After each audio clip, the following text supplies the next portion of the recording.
But let's get cracking with our predicted lineup. All right, so it's going to be a 4-3-3 formation as per usual. And in goal, we are going for Bryan Gil. Yeah, I think he's got good flexibility. I think he can just about touch the crossbar. So I think that should be good enough to put him in goal, I believe. So yeah, absolutely. Absolutely. I think he can serve us well in this game for sure. Great. Hasn't had crosses. Yeah, absolutely. And I think he deserves his chance. Hasn't had too much game time this season, so I'll put him in there straight away. He can play out the back. Yeah, absolutely. Absolutely spot on. So it'll be definitely good for us while we're playing out the back. Going to right back. This was a really tough call. We could have gone for Pedro Porro, but we are just siding with David Harris from the Irish Hotspur. Yeah, he's got great crack. And I think he'll be up and down that touchline like nothing. He can handle Doku as well, I think, quite easily. All he has to do is just, with that flat cap, put the cap over Doku's face and he wouldn't know where to go. So easy.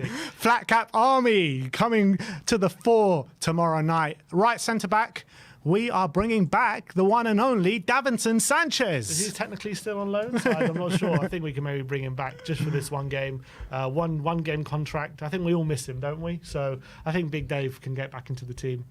Left centre back, we are going for a Champions League hero this season in Eric Dyer. Another player who I think he's done brilliantly for Bayern, and I think recall him from his loan. I think he can definitely handle Haaland's pace. I think Haaland running in behind it shouldn't be a problem for Eric Dyer. So I think he's definitely best suited to play the high line against the Man City attack. I think it's definitely a recipe to see us to victory on tomorrow night.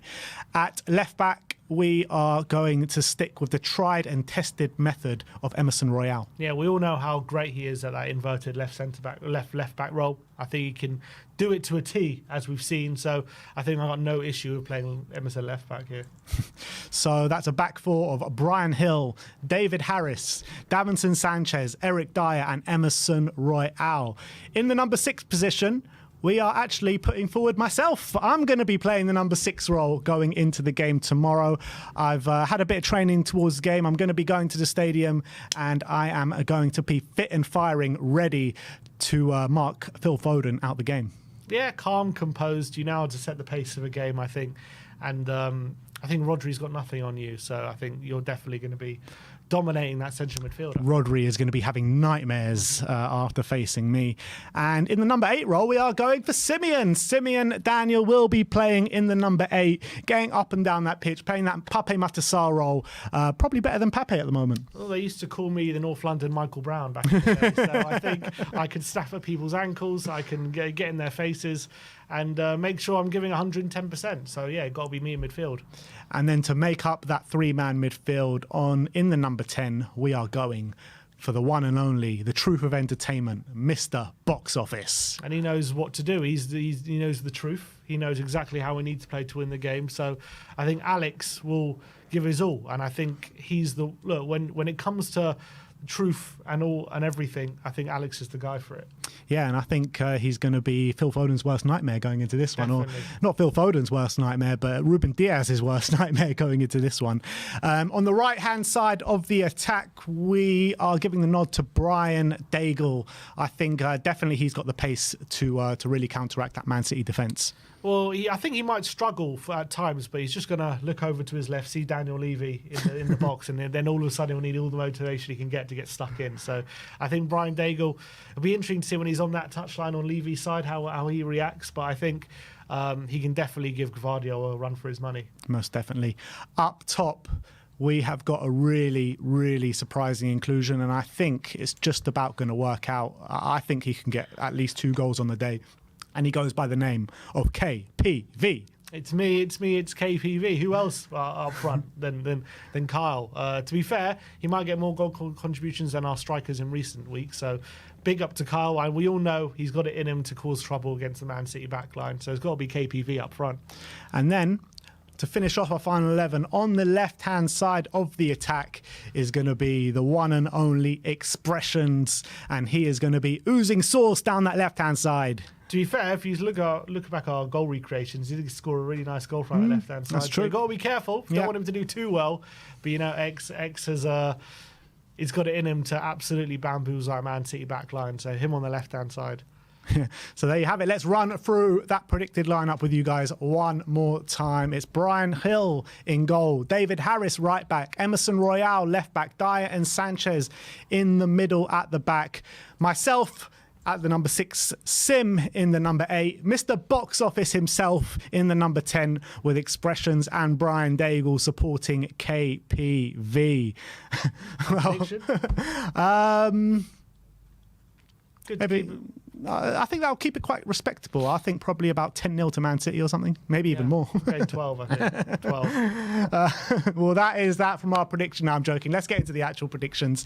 And I hope you enjoyed that, by the way. Everyone's having a great time of it in the comments. In terms of the injury news coming into this game, Ange has been speaking in the press conference. What is the injury news coming into it? Basuma is going to be ruled out for the last 2 games. He picked up an injury against Burnley, so he's going to be unavailable. Richarlison, we know, picked up a calf injury before the game, so he isn't going to be available for the last 2 games as well.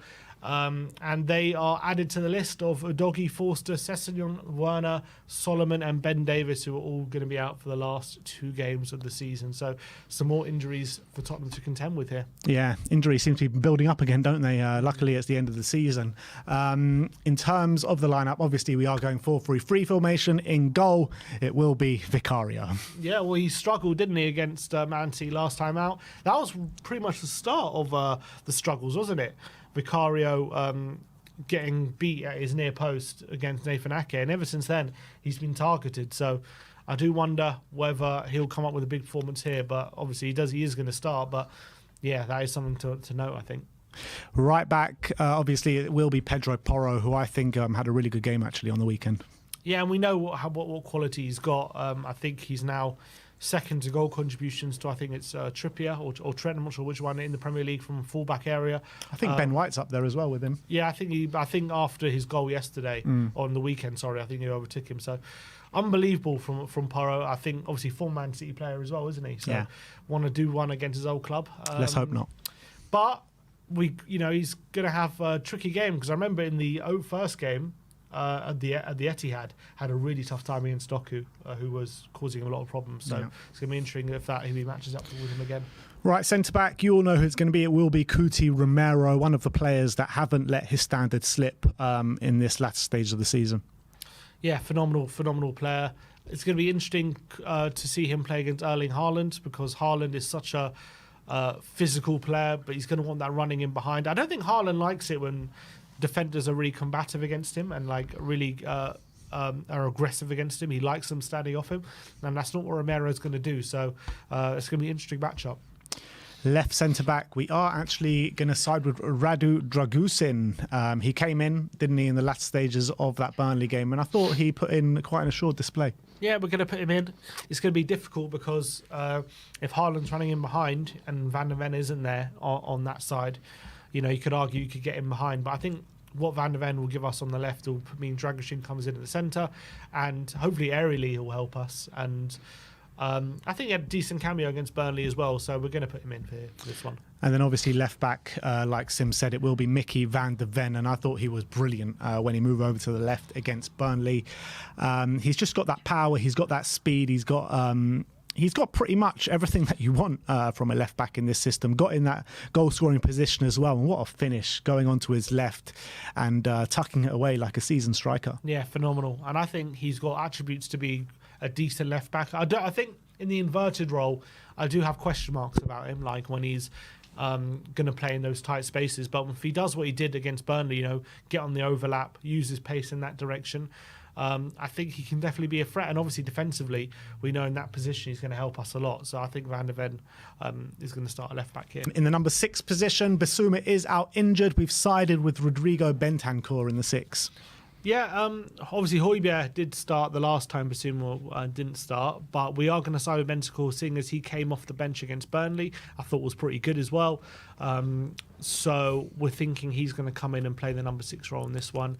And I hope maybe it's a view of also maybe next season of him having more minutes in that role as well. So going to put him there. In the number 8, we are keeping Pape Matar Sarr in the team. Still a bit up and down from Pape, in my opinion. Yeah, I thought he was decent against Burnley, but I think obviously his role for the goal wasn't great, and he was quite weak in the challenge. He did nearly score, but was a really good save from Muric. Hasn't been his consistent best in recent weeks, but I think there were also signs on the weekend that he is getting back to his best, so we're going to put him back in. And then to make up that middle three will be James Maddison in the number 10. I thought in the second half he had his best performance in a while in a Spurs shirt, really controlling things in the middle of the park, dropping deep, becoming an option in the upper end of the pitch as well. So it was nice to see Maddison up those performance levels. Yeah, and I think he's, for all people, again, I've said this, even when people have been criticising him, I think he still does things on the pitch which really benefit us when it comes to his ability on the ball and in tight spaces. And I think a lot of the time the problems haven't been him. A lot of the time the problems have been players around him not on his wavelength. And I feel like that's also made him worse. But I think there were signs against Burnley, again, that he's starting to get in more goal-scoring positions. He's starting to hurt the opposition a bit more. So hopefully he carries that on. Well, hopefully he carries on next season. On the right-hand side of the attack, we are going for Dejan Kulusevski. I thought he started on the left against Burnley and just looked so uncomfortable there, really uncomfortable. And when he moved over to the right, he did look a little bit better. So we think he starts on the right this time. I thought he looked like a completely different player when he moved to the right. I thought he looked so awkward on the left. I think he didn't know. I think he just didn't look comfortable going on the outside on his left foot. I think he didn't back himself like with his pace to beat a man on the outside, which you need. And I thought when he went back on the right, he just looked a lot more comfortable and a lot more assured, a lot more threatening as well. So we're going to put him back on the right, but what it means for the left-hand side is also causes a problem. Yeah, up front it will be Heung-min Son, the only option. Well, we do have Dane Scarlett, who came on against Burnley, and I thought he looked really good with the movement that he was showing, but I think it will be Sonny. Yeah, and we know he can be a threat in behind. It's all about whether we can find him, and we know Man City are going to push up and they're going to try and commit a lot of players forward. So Son, he always has a great record against Man City, so I wouldn't be surprised if he causes trouble in this one again. But yeah, without Richarlison, he needs to be up front. And then to make up that final 11, it will be Brennan Johnson out on the left-hand side. I mean, he always looks a lot more accomplished on the right, but we are running out of options at the moment.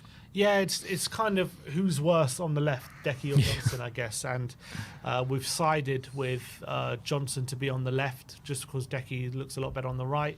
And Johnson has had a couple of good games on the left, although recently I've been very disappointed when he has played there against the likes of Liverpool and against Chelsea.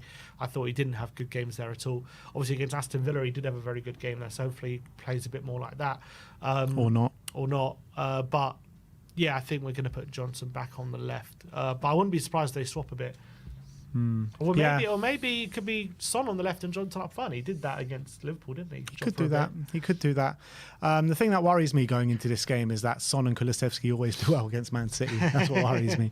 But let's run through that lineup with you guys one more time. It's Vicario in goal, Porro right back, Van de Ven left back, Dragoshin and Romero in the centre-back positions, Bentancur, Sarr and Maddison as a middle three, Johnson on the left, Kulusevski on the right and Heung-min Son up top. What is your score prediction? I went 2-1 Man City. I think they will win.